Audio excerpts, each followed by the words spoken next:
Hola Javier, hola, bienvenidos a todos. Bienvenido Andrés, Ángela, Félix, Jaime, otro Jaime, Jonathan, Jorge, Juan, Luz, Norberto, Ofelia, Óscar y Sergio. Bueno, os doy la bienvenida, os deseo buenos días a los que nos veáis desde Sudamérica, buenas tardes a los que nos estéis mirando desde Europa. Bueno, me voy a presentar. Yo me llamo Carlos Revilla, soy licenciado en Ciencias Ambientales en la Universidad de Salamanca. Tengo un máster en Sistemas de Información Geográfica que he realizado en Madrid, de la Universidad Pontificia. Llevo ya más de 3 años trabajando en CUPE como profesor del área de software especializado en gestión ambiental y actualmente trabajo en Francia como controlador de superficies agrícolas, trabajando con cartografía, fotografía aérea y haciendo visitas en el terreno. Bueno, esta se trata de mi primera videoconferencia, así que quería aprovechar para hablaros un poco de la composición del área de software de gestión ambiental que impartimos en el máster MIGA. Vale, pues se compone de 7 apartados. El primer apartado hablamos de la cartografía y de la geodesia. En este apartado vamos a ver cómo situamos las cosas en los mapas, cómo se representa la Tierra en un mapa y qué es lo que llamamos una proyección cartográfica. Y vamos a analizar un poco los tipos de proyección cartográfica, sus particularidades y las dificultades que se presentan a la hora de intentar representar una superficie, bueno, un objeto en 3 dimensiones como la Tierra sobre una superficie en 2 dimensiones como un plano, que ya de entrada ya os digo que es imposible, pero que finalmente lo conseguimos.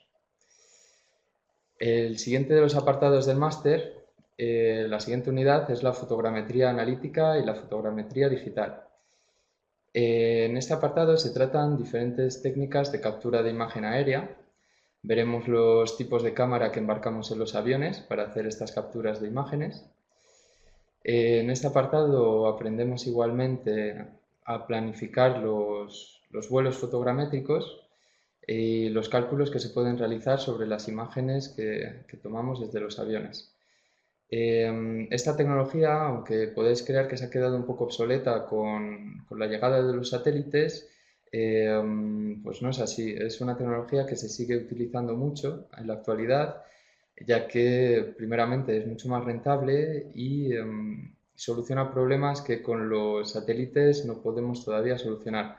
El problema más básico es el día en el que nos encontramos con nubes altas, pues los satélites no funcionan para tomar imágenes. Sin embargo, con los aviones podemos hacer vuelos que nos permiten tomar imágenes de la Tierra.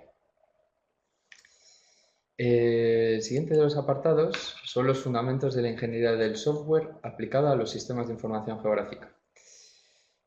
Este apartado puede sonar un poco más difícil a primera vista, sobre todo para aquellos que no se sientan muy cómodos con la informática y los ordenadores, pero veremos conceptos muy simples que van a ayudarnos a comprender cómo los ordenadores trabajan por dentro para que nosotros por fuera veamos un sistema de información geográfica.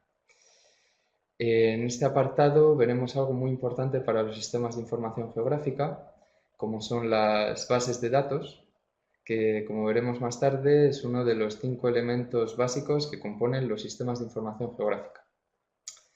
Bueno, en estos 3 primeros apartados vamos a preparar un poco el terreno, las bases, para meternos a continuación de lleno en lo que son los sistemas de información geográfica.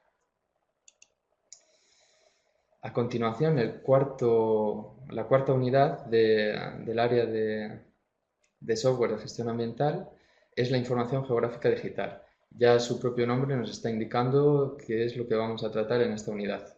La información son los datos, las famosas bases de datos. Geográfica quiere decir que son datos que hacen referencia a elementos que están representados en un mapa y que pertenecen a una realidad que es la Tierra.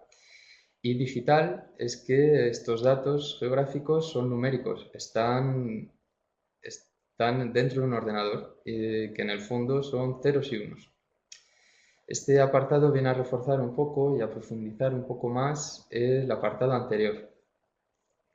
Y al final de este apartado vemos también lo que son las infraestructuras de datos espaciales, que es un concepto, vamos a decir, relativamente reciente, data de los años 90, y que también mencionaré un poco más tarde.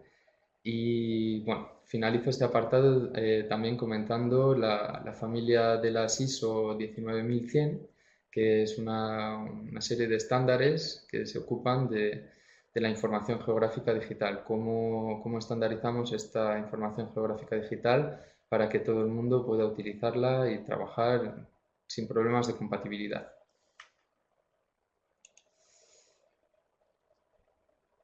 Vale, el penúltimo apartado, la teledetección, es una unidad que vamos a ver unos conceptos muy básicos. No vamos a entrar de lleno en la de teledetección porque a ella sola podría ocuparnos el tiempo de un máster, pero la teledetección viene siempre de la mano de los sistemas de información geográfica. Veremos conceptos básicos, sobre todo del tipo de sensores que embarcamos en los satélites para capturar imágenes o capturar información de la Tierra.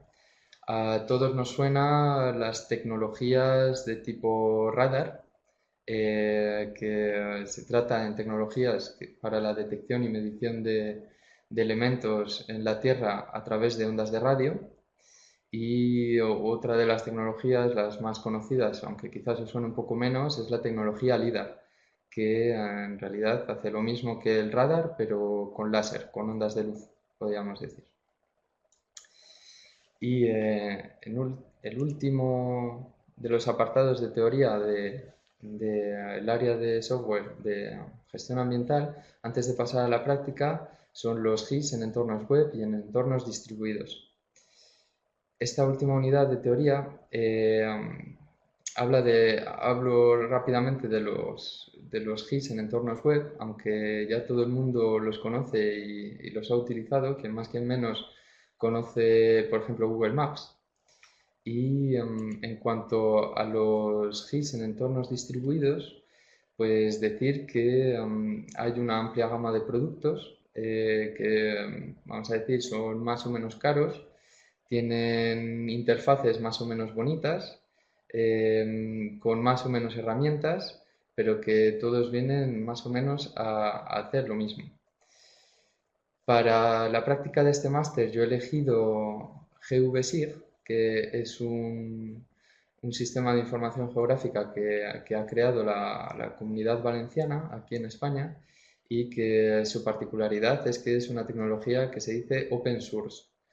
Esto quiere decir que el código fuente con el que se ha creado este software es abierto y gratuito, evidentemente. Entonces, todos los usuarios que lo deseen pueden acceder a este código y pueden realizar modificaciones, que pueden ser modificaciones de uso personal o son modificaciones que comparten con la comunidad para que el conjunto de los usuarios se beneficie de las mejoras.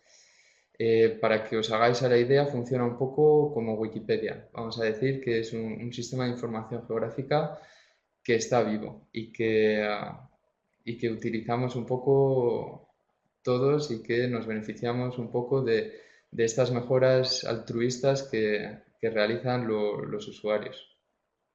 Y bueno, hasta aquí la presentación de lo que es el temario de teoría del área de software especializado en gestión ambiental. Así que, bueno, me gustaría marcar aquí una pausa para ver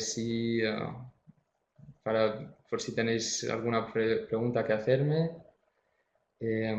Aprovecho para dar la bienvenida a los que no he podido dar la bienvenida al principio y a desearles igualmente buenos días si están en Europa o en Sudamérica, y buenas tardes si se encuentran en Europa.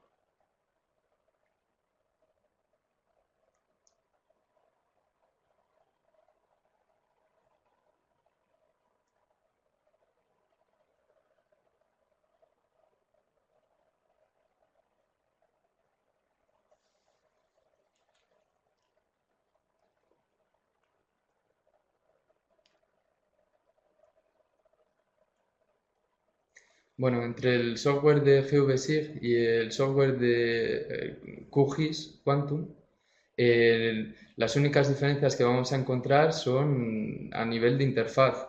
Las herramientas va a poseer el mismo tipo de herramientas que van a hacer los mismos cálculos con los datos geográficos, lo único que van a estar colocadas en sitios diferentes, que se van a llamar de forma diferente y bueno, para que os hagáis a la idea, es como utilizar Windows o utilizar el sistema operativo de Apple.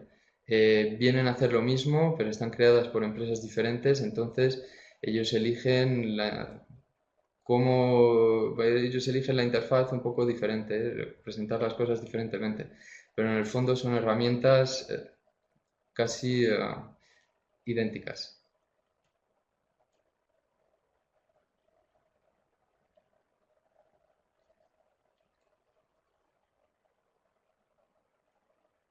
De nada, Jonathan. Bueno, pues si no hay más preguntas, voy a continuar con el resto de la exposición.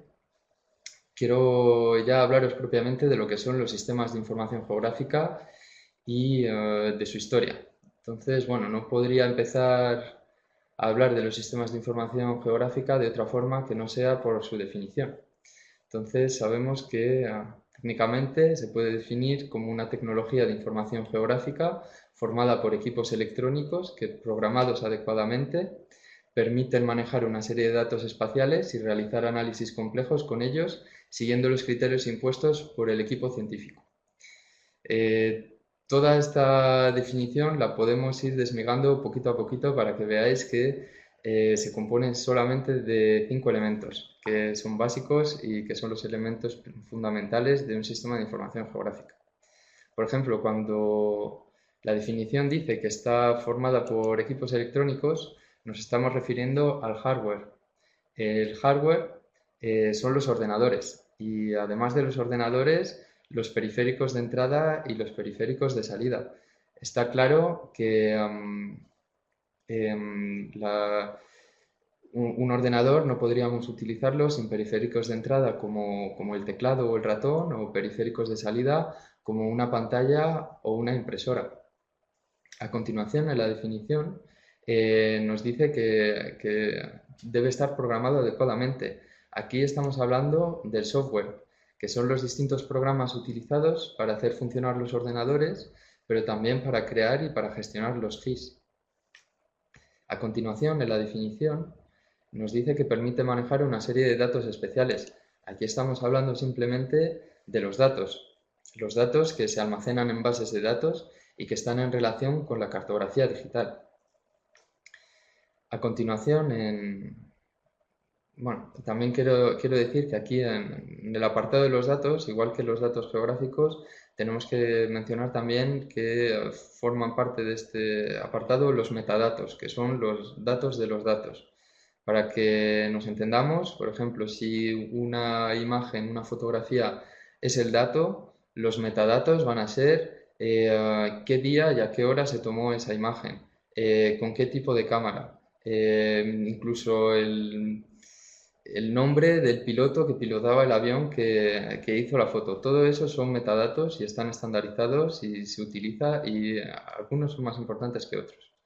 Esto forma parte de los datos. A continuación, la definición nos dice que permite realizar análisis complejos con estos datos. Aquí nos estamos refiriendo a los métodos.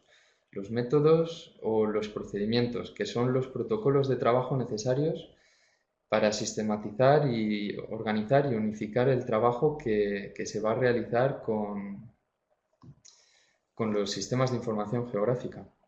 Y al final de la definición nos dice que estos métodos se harán siguiendo los criterios impuestos por el equipo científico. ¿Y qué es el equipo científico? Son los usuarios, son las personas, son quienes diseñan el sistema, quienes desarrollan los procedimientos y quienes definen las tareas que va a realizar un sistema de información geográfica.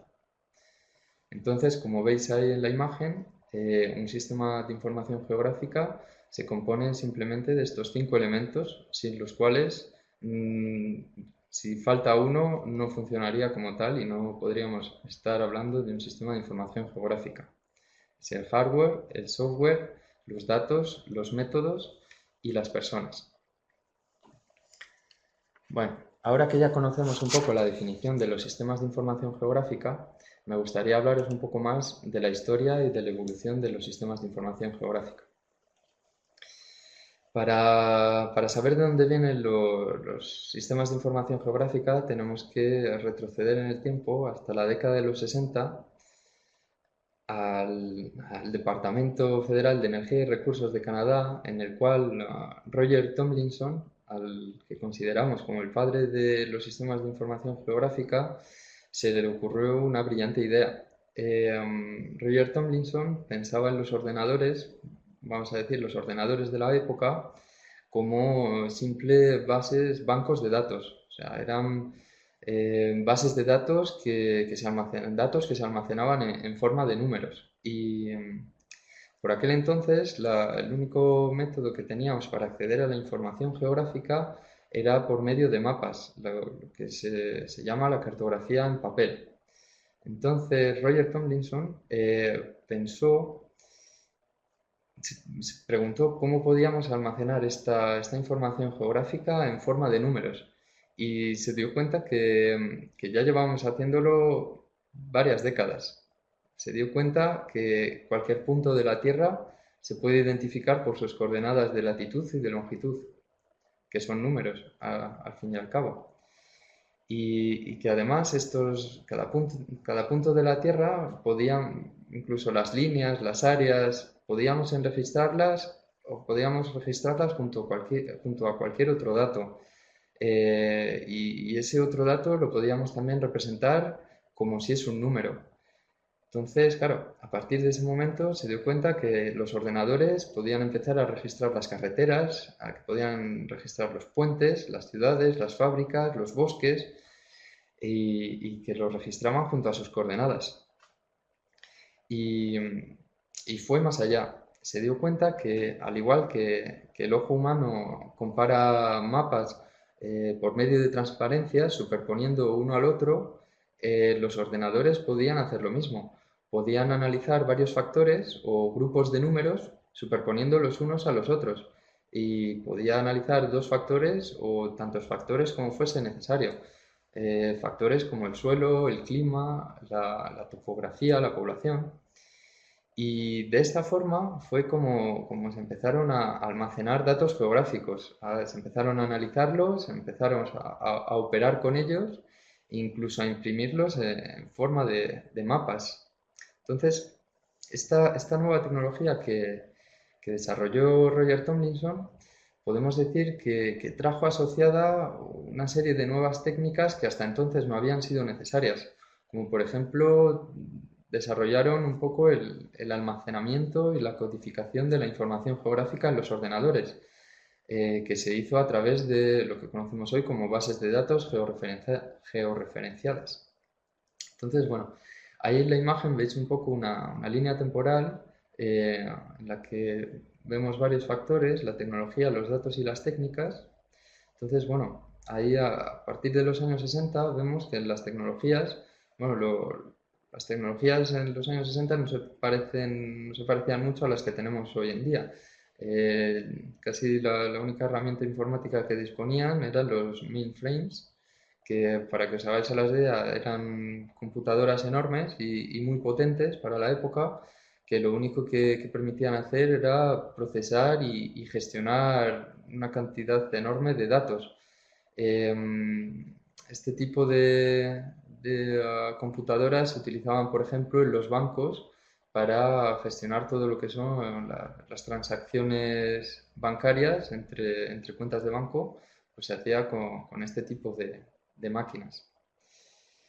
En cuanto a las fuentes de obtención de datos, pues hasta este momento todas provenían del formato papel, todas provenían de los mapas de la cartografía que ya estaba editada y casi dibujada a la mano. Cabe destacar que en los años 60 hubo una iniciativa, el programa TIROS, que contaba poner en órbita el primer satélite meteorológico.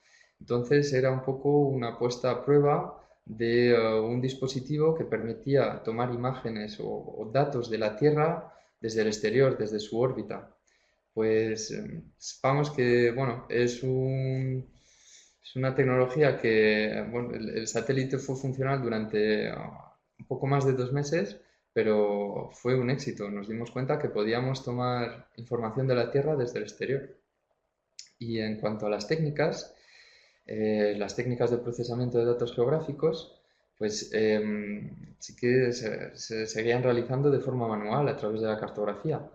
Y bueno, a partir de los años 60, pues al mismo tiempo que empezaron a desarrollarse los métodos GIS, como los había pensado Roger Tomlinson, empezaron también a desarrollarse los CAD, los Computer Assisted Design, los diseños asistidos por ordenador, que combinado con las técnicas de geoestadística y el procesamiento de imágenes, empezaron un poco a dar forma a lo que conocemos hoy en día como la cartografía digital.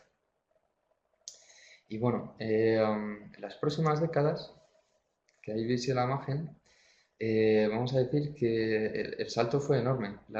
En cuanto a la tecnología, bueno, todos somos conscientes de que ha experimentado una evolución vertiginosa en cuanto a sus dispositivos. Veremos aparecer los ordenadores, los personal computers, las PDAs y a continuación, bueno, entre medias Internet, a continuación los teléfonos móviles, las tabletas. Bueno, esto lo hemos vivido todos un poco en nuestras carnes. En cuanto a la obtención de datos, cabe destacar también que a principios de los años 80 los franceses envían al espacio un grupo de satélites, los satélites SPOT, de las siglas de satélites para la obtención de imágenes de la Tierra, eh, que bueno, precisamente lo que hacen es hacer fotos de la Tierra desde el exterior. Y unos pocos años más tarde, los americanos envían los satélites GPS de Global Position System, que nos permiten situar cualquier punto de la Tierra o cualquier objeto sobre la superficie de la Tierra con unas precisiones que pueden llegar hasta la escala de los centímetros. Entonces, claro, ya aquí la evolución en cuanto a la obtención de datos ya es enorme. También cabe destacar, a principios de los años 2000, otro hito en la evolución de la toma de datos son los satélites SRTM, Shuttle Radar Topography Mission, que con tecnología radar realiza un modelo digital de la Tierra que nos permite obtener un modelo digital de la Tierra, generar mapas topográficos de la Tierra con mucha resolución. Y bueno, aquí del otro lado aparece otro avance significativo, ya no en la obtención de datos, sino en el almacenamiento y la distribución de datos geográficos y de metadatos, de servicios de información, que son las IDES, las infraestructuras de datos espaciales. Obviamente todos estos datos que pertenecen a las IDES, para que sean interoperacionales entre diferentes personas, diferentes organismos y diferentes países, están todos sometidos a protocolos de estandarización de las normativas ISO.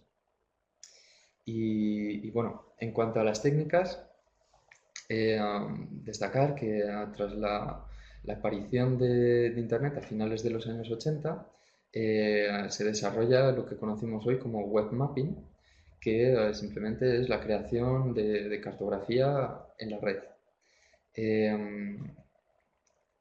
Hoy en día existen multitud de entornos web que funcionan de la misma manera que los sistemas de información geográfica que llamamos desktop o de escritorio, y que bueno, gracias a toda esta tecnología, a toda esta evolución que hemos vivido en estos años, ahora sabemos que todos estos dispositivos podemos acceder a la cartografía, ya sea en Internet o a través de una aplicación, a través de nuestros ordenadores, evidentemente, pero también a través de los móviles, de las tabletas, y que además todo esto se puede conectar en tiempo real a las infraestructuras de datos espaciales para obtener datos o para gestionar datos o para guardar datos y compartirlos en tiempo real con todo el mundo.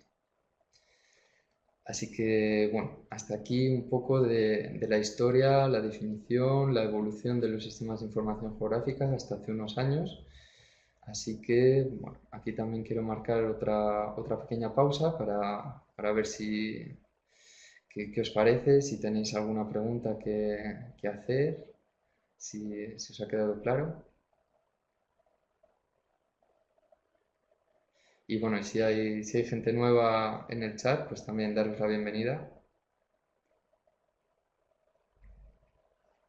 Y bueno, los que hayáis llegado un poco tarde y os hayáis perdido un poco el principio de la exposición, pues estará disponible dentro de poco en la página web de CUP y también haremos enlaces hacia YouTube.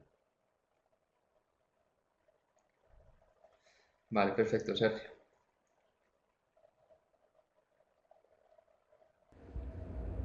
Gracias, Ofelia.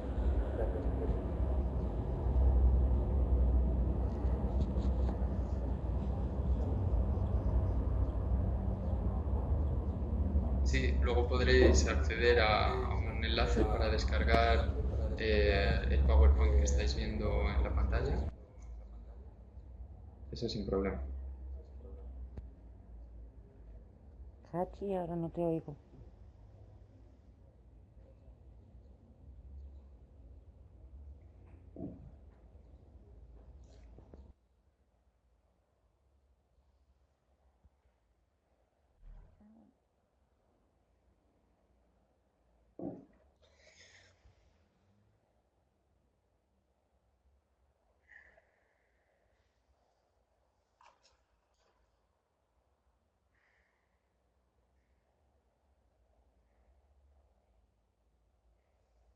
Vale, ahí veis como Javier, el informático de nuestra escuela, nos pone a disposición el archivo de la presentación en PowerPoint para que la podáis descargar.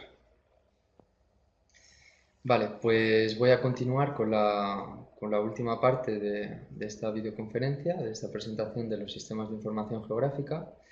En este último apartado me gustaría un poco entrar más en detalle,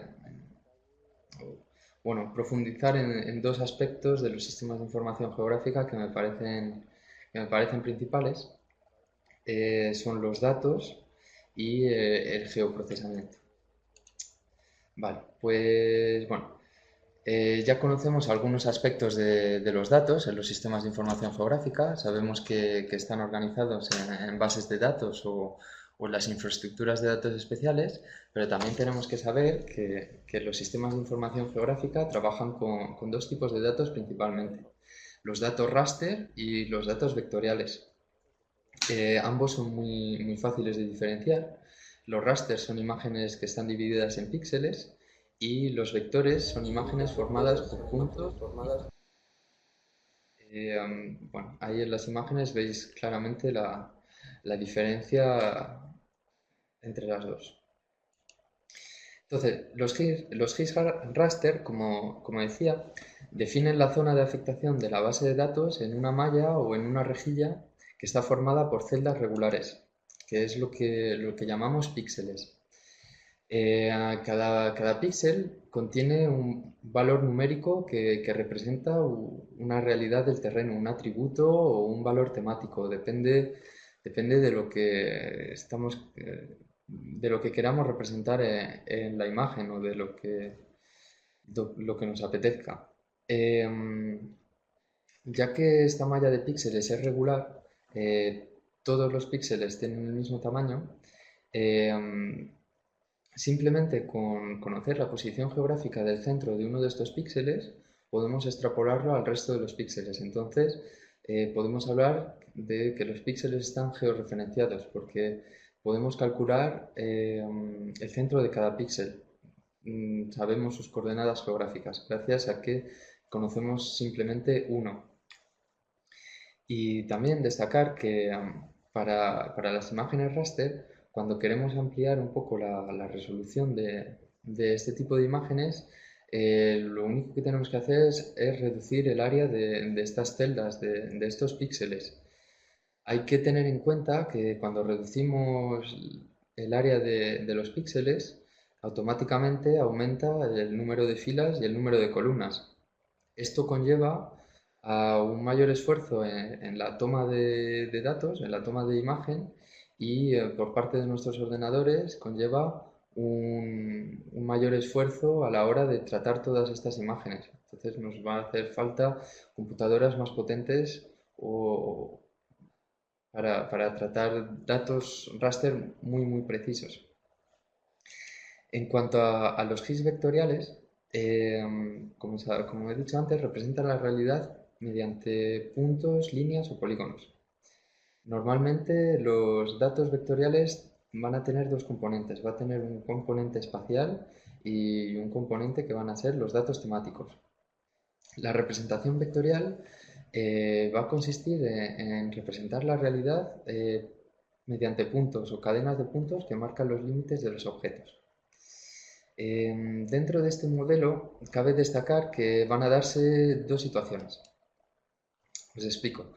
Por ejemplo, sobre la imagen que veis en pantalla, eh, imaginaros que solo viésemos la parte azul, lo que representa, vamos a imaginarnos un río. Esto sería lo que llamamos un polígono aislado, que no está en contacto con otros. Este, entonces, para codificar este tipo de imagen en el que el polígono está aislado, lo único que tendríamos que hacer es codificarlo como una línea cerrada. Es los que llamamos el modelo orientado a objetos. Ese objeto lo vamos a identificar y lo vamos a codificar de forma independiente. En el caso en el que la imagen sea tal y como la veis en pantalla, en el que haya todos los elementos que estén en contacto unos con otros, el problema que va a presentar este modelo orientado a objetos es que las líneas que van a estar en contacto entre varios polígonos, que son justapuestos, vamos a tener que codificarlas dos veces, ya que pertenecen a varios polígonos a la vez. Entonces, la forma alternativa de codificar este tipo de imágenes es lo que conocemos como el modelo arco-nodo. Este modelo lo que hace es, primero, codifica las líneas por separado y posteriormente define cada uno de los polígonos en función de las líneas que componen el polígono. Entonces, lo que se evita con este método es hacer duplicados de información. Sobre todo ahorro de memoria, que para los ordenadores es bastante importante. Cabe decir que este modelo, el arco nodo, es el más utilizado, aunque al principio solo se utilizaba el modelo orientado a objeto. Y bueno, eso en cuanto a los datos GIS. Saber que se trabaja principalmente con dos tipos de datos, los raster y los vectoriales. Los que están compuestos de píxeles, los raster, y puntos, líneas y polígonos, los vectores. Y a continuación, para finalizar este apartado y finalizar la videoconferencia, quería hablaros de el geoprocesamiento. Estas herramientas que que suponen la parte esencial del trabajo con un GIS. El objetivo del geoprocesamiento es proporcionar las herramientas y el marco de trabajo necesario para realizar análisis o administrar datos geográficos. El geoprocesamiento se basa en un marco de transformación de datos. Una herramienta de geoprocesamiento típica realiza una operación en un conjunto de datos, los datos de entrada que se conocen como el input, y a los cuales se les aplica una herramienta que es una serie de operaciones y que como resultado vamos a obtener un nuevo conjunto de datos de salida o lo que conocemos como el output. Las herramientas de geoprocesamiento realizan operaciones simples sobre un conjunto de datos. La ventaja es que estas operaciones o estas herramientas pueden encadenarse, pueden ponerse en serie. Entonces, eh, vamos a tener unos datos de entrada, vamos a aplicar la herramienta que van a darnos unos datos de salida, pero a su vez esos datos de salida van a ser los datos de entrada de la próxima herramienta. Entonces, vamos a conseguir hacer operaciones complejas que van a estar subdivididas en operaciones simples. Es por eso por los que los, las herramientas de geoprocesamiento necesitan un esquema de flujo de datos que veremos posteriormente. Ahora os voy a hablar un poco de algunas herramientas que son básicas y que se utilizan a diario en los GIS, las más utilizadas. La primera de ellas es la herramienta de buffer o de área de influencia. Esta herramienta es muy sencilla, pertenece al grupo de herramientas que realizan los análisis de proximidad, con las cuales, pues a partir de un elemento vectorial, como por ejemplo un punto, podemos crear una nueva capa que recubre ese elemento en una zona de influencia deseada, con un radio deseado. Eh, el buffer se puede realizar sobre cualquier tipo de elemento vectorial, los puntos, las líneas y los polígonos, y además podemos realizar buffers simples o buffers múltiples y hacer una secuencia de anillos, como veis ahí en la imagen con un polígono, en el que podemos crear pues, varias distancias, varios perímetros, e igual del mismo modo con los datos de tipo lineal. Por ejemplo, imaginemos que es un río, pues ahí estamos viendo tres anillos que se han formado a distancias diferentes que deseamos, que deseamos y que le decimos a la herramienta que lo haga y lo dibuje por nosotros. La siguiente de las herramientas que os quiero mostrar es la herramienta Clip. Es una herramienta de recorte. Se utiliza para conocer los elementos geográficos vectoriales, puntos, líneas y polígonos que se encuentran dentro de unos límites que se establecen por medio de una capa o por medio de un elemento o de un elemento de corte. Obviamente este elemento de corte va a ser un polígono. Bueno, pues ahí veis en la imagen cómo funciona como varios tipos de elementos. Eh, de entrada, el input, y el clip feature, que es la capa de recorte, nos va a dar unos datos de salida que van a ser únicamente los datos que le hemos dicho a la herramienta que recorte. Lo mismo con datos de tipo lineal y con datos de tipo punto. Otra de las herramientas más utilizadas en los geoprocesos es la herramienta Merge o herramienta de fusión. Esta herramienta sirve juntar, para juntar elementos o capas que estén en juxtaposición, que sean contiguas las unas de las otras, en las que no existe solapamiento, o sea, son dos entidades que están juntas la una de la otra. Entonces vamos a hacerlas que se unan y que sea una sola entidad. Una herramienta que se parece mucho a esta de Merge es la herramienta de unión.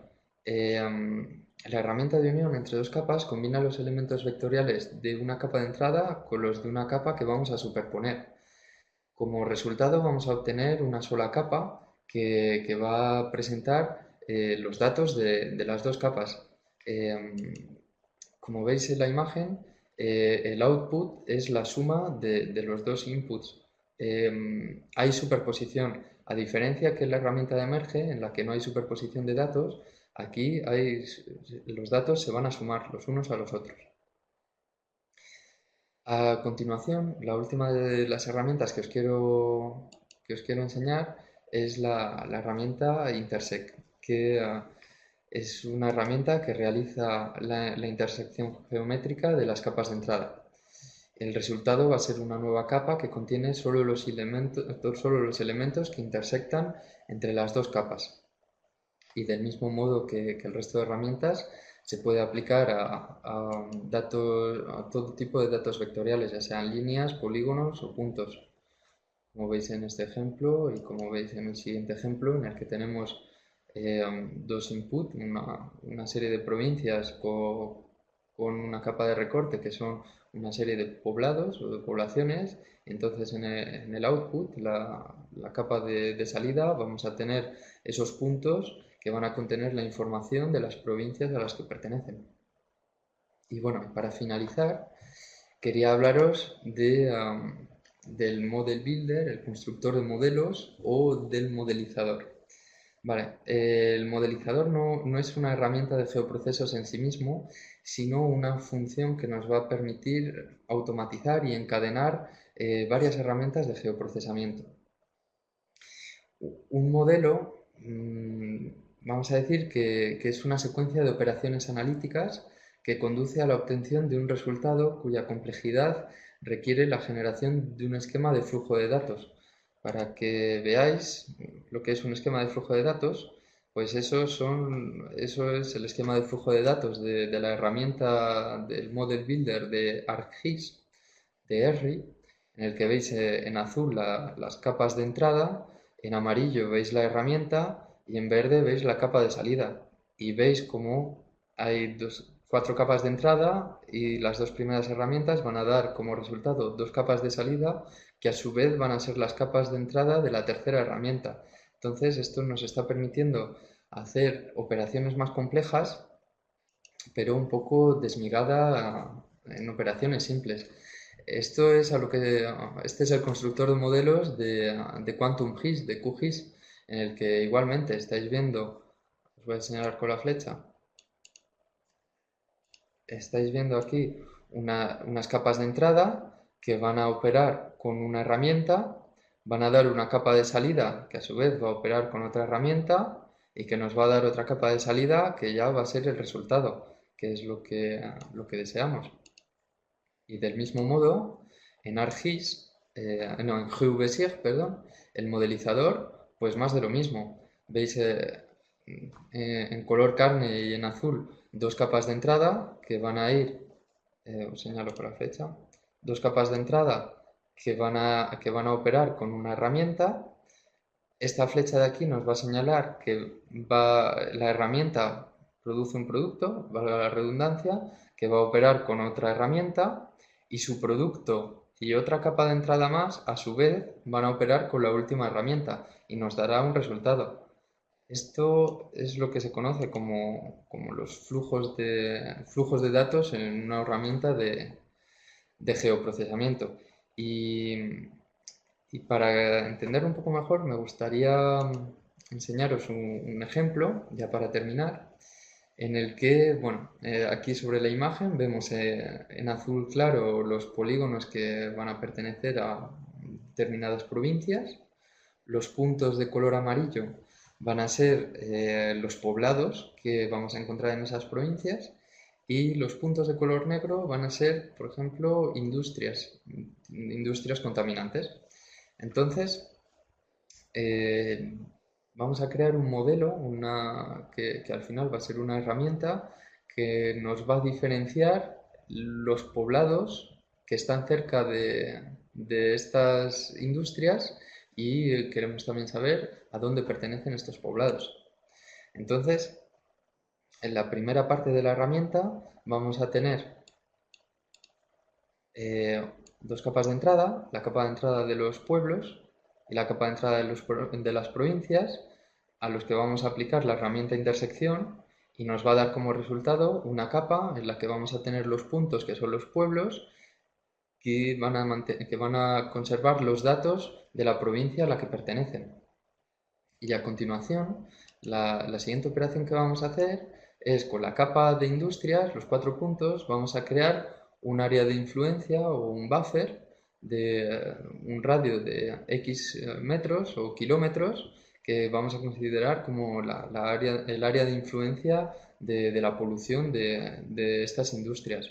Entonces, claro, la herramienta vista desde GVSIG va a parecerse a esto. Vamos a tener una herramienta, dos capas de entrada unidas a una herramienta que va a producir unos datos de salida, igualmente por abajo, y esos dos datos de salida combinados realizamos una intersección y el resultado que nos va a mostrar, pues aquí veis un poco en azul, los puntos en azul un poco más gruesos que los de azul oscuro, pues son los pueblos que están dentro del área de influencia de estas industrias, que es lo que hemos querido representar con esta herramienta. Y bueno, la ventaja de estas herramientas de geoprocesamiento es que son reutilizables. Eso quiere decir que si ahora mismo con esta herramienta que hemos creado cogemos otra provincia con otros pueblos, con otros puntos de interés como industrias o como colegios o como hospitales o como poco importa lo que queramos analizar, pues podemos utilizar la misma herramienta y solo tendríamos que cambiar los datos de entrada. Con una pequeña modificación de los parámetros de entrada de la herramienta, podemos reutilizar esta herramienta y ahorrar con ello mucho tiempo. Y bueno, pues hasta aquí la videoconferencia, la presentación. Muchas gracias por vuestra atención. Ahora os dejo unos minutos para que me hagáis preguntas si algún concepto nos ha quedado claro o si queréis ampliar un poco lo que hemos visto en la presentación. Y bueno, ahí os dejo también mi dirección de correo electrónico profesional para si queréis contactarme por si tenéis algunas dudas sobre sistemas de información geográfica. También tenéis la dirección de correo electrónico de la orientación académica, en el que podéis entrar en contacto con los orientadores de la escuela, la página web de CUP y el teléfono de contacto. Que sepáis también que los que no queráis o no podéis llamar por teléfono, desde la página web de CUP podéis facilitar vuestro número de teléfono y nosotros nos ocupamos de llamaros.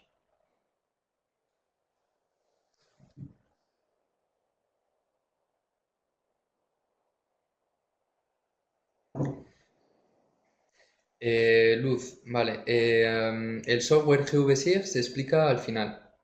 Hay los 7 apartados de teoría y en el último apartado en el que hablo de los GIS en entornos web y en entornos distribuidos, pues GVSIG pertenece a los GIS en entornos distribuidos. Entonces lo vemos al final. Sergio, estos temas se profundizan en el máster Migas, entramos muchísimo más en detalle, pero bueno, en el espacio de 3 cuartos de hora, pues no puedo ponerme a dar todas las definiciones que me gustaría, pero sí, vamos a entrar mucho más en detalle. También estoy abierto si queréis incluso profundizar aún más sobre lo que vemos en el máster, os puedo recomendar bibliografía, os puedo contestar a las preguntas que tengáis y que me enviéis por email.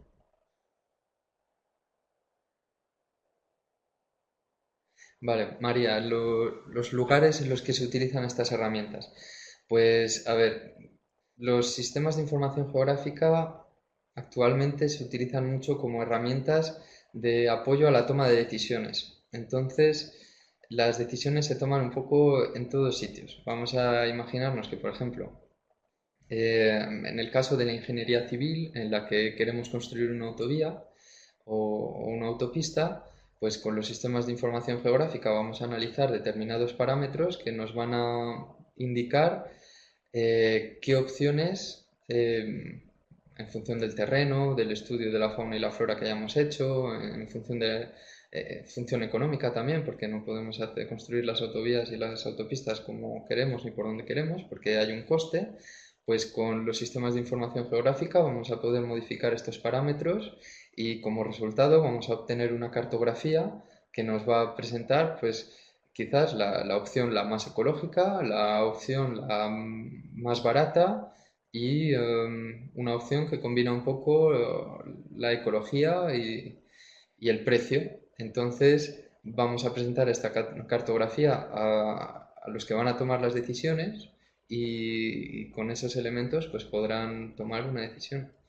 Igual que otro ejemplo de ingeniería civil para la construcción de un hospital, pues por ejemplo, con la cartografía que disponemos, pues vamos a ver el tipo de población que vive en cada barrio y, por ejemplo, si en el hospital queremos poner un área de pediatría, pues no vamos a ponerlo en un barrio en el que la media de población está en 60 años, lo pondremos en un barrio en el que la media de población esté entre 20 y 40 años, que son familias que van a tener hijos y que evidentemente pues van a necesitar más este área de pediatría dentro de un hospital.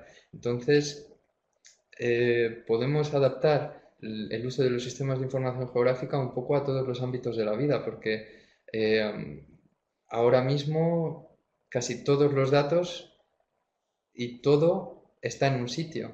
todo está georreferenciado, pertenece a un sitio, entonces es a nosotros de analizar un poco los elementos de los que disponemos y combinarlos de una forma inteligente para poder ofrecer una cartografía que ayude a la toma de decisiones.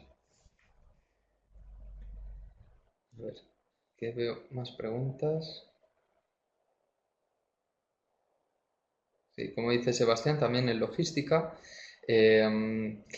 un apartado muy importante de los sistemas de información geográfica nos van a permitir también el cálculo de distancias mínimas, recorridos mínimos. Si tenemos una empresa que distribuye alimentos, pues lo más importante para la empresa es que sus camiones se desplacen lo mínimo para gastar el mínimo de combustible. Entonces podemos realizar, si el camión tiene que pasar por 5 puntos de entrega, pues podemos optimizar esas rutas con los sistemas de información geográfica para que el camión gaste el mínimo de combustible.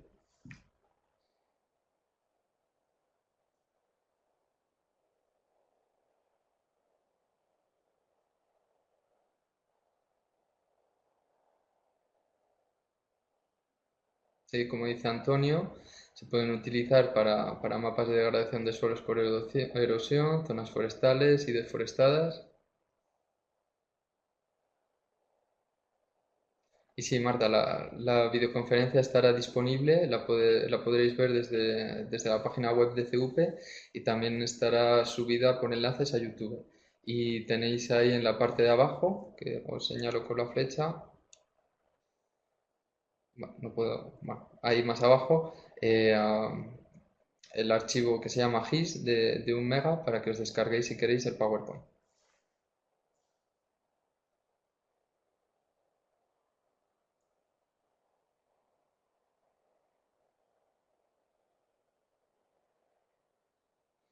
Vale, Marta, el máster completo dura, si no me equivoco, de memoria 18 meses, 1 año y medio, y la parte dedicada a los sistemas de información geográfica es la última parte del máster. Estáis conmigo el espacio de 2 meses.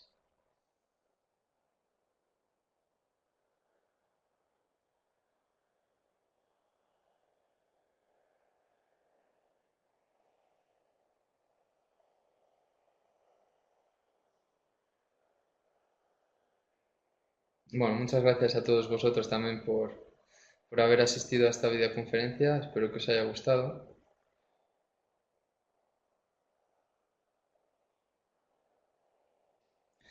Irving, en cuanto a la beca para Latinoamérica, pues te invito a contactar el equipo de orientación académica de CUP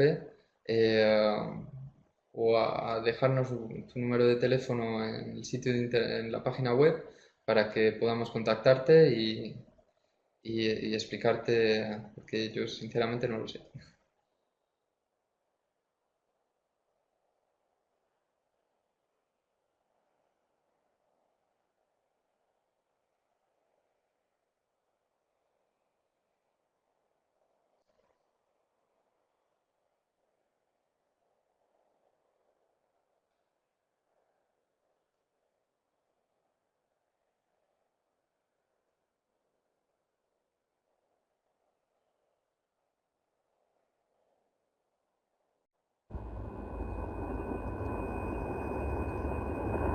Ha estado muy bien, gracias.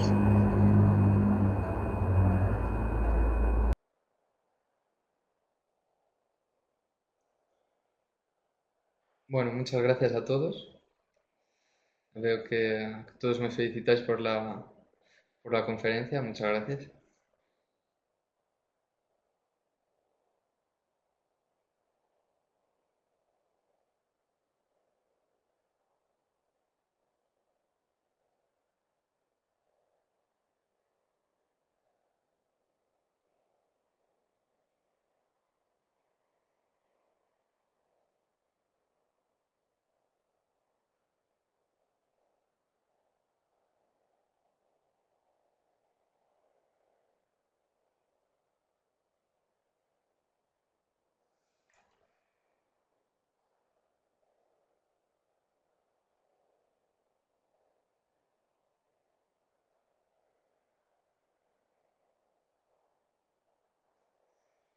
Bueno, visto que ya no hay más preguntas, pues nada, os mando un cordial saludo de mi parte y del resto del equipo de CUP y esperamos tener noticias de vosotros pronto. No dudéis en contactarnos para cualquier duda que tengáis, de contactarme a mí si queréis ampliar un poco conceptos o conocimientos en sistemas de información geográfica. Y bueno, yo me despido de todos. Muchas gracias por vuestra atención y por vuestra presencia y hasta la próxima.